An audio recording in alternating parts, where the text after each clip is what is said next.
For centuries, stories have been passed down from generation to generation, not through the written word, but through cultural drawings, music, and dance.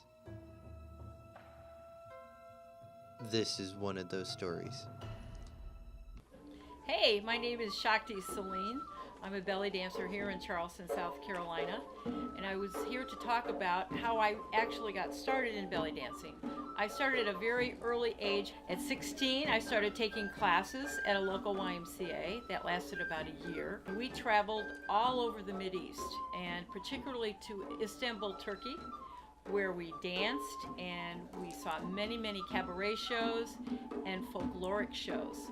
A folkloric show is a style of dance that people do from villages up in the mountains, and they would do things like knife throwing, they would do spoon dancing, they would do drumming, and they would incorporate that into a lot of different choreography so that it was a lot of fun to watch.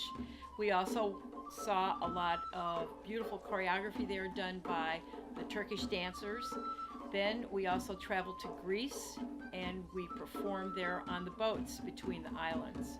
That was a lot of fun and a lot of trouble. Did I say trouble? All right. Trouble meaning that, it was, you wanted to stay there. You just didn't want to leave Santorini. I don't know what else to say about it, but it was beautiful. Then we traveled to Egypt, and we went as local tourists to all the beautiful temples and the ruins. And also we went there to a lot of the shows. Very famous dancers there, one of them called Dina. Of course, the show would be at about 2 o'clock in the morning. Most people overseas, because it's so hot during the day, they really stay up late at night and sleep most of the day. So it was hard to sometimes stay awake and see all those beautiful dancers. But we would go out on the boats, and there everyone would be doing what's called folkloric dance. They would be dancing with canes, and they would be dancing with their children. And it was a lot like how people would turn it into a cabaret dance, only they would use veils, they would use their shoulders and their hips a little more, but there was somehow the feeling of the heart there.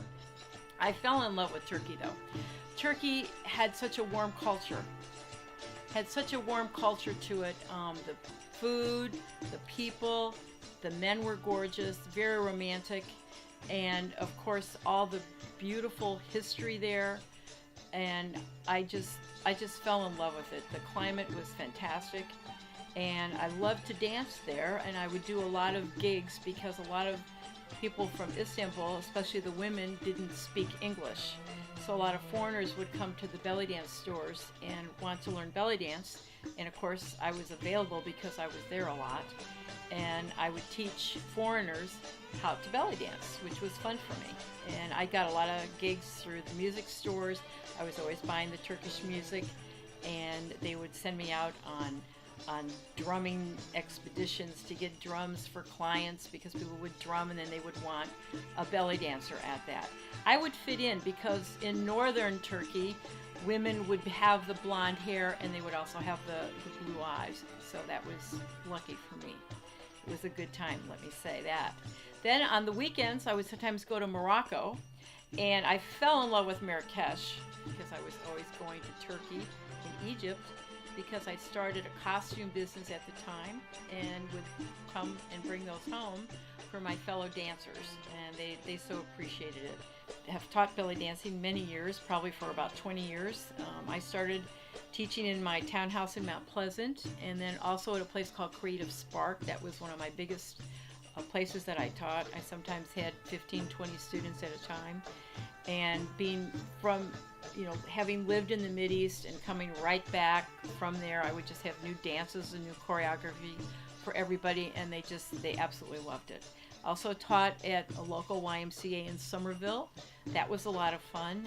It was far for me to drive, but I didn't mind because there were some beautiful students there that really had it in their heart that they wanted to learn the soul of belly dance, and I was willing to teach them that. I currently teach in my dance studio. It's called Habibi Dance Studio in North Charleston. And I also just do a little summer event in a place called Folly Beach at the county park. I have about 8 students that do come to my house and do learn on a Wednesday. My dance company, Ancient Uncle's Belly Dance, became interested in doing children's theater, and we morphed this into mermaiding. We love mermaids, and being near the ocean, we love to dress up as mermaids. We actually have tails where we go in the water and we swim. And we also dress children as mermaids or adults as mermaids. At a lot of places in Charleston, you have fundraisers for shrimpers, you have fundraisers for Surfers Healing, which is for autistic children.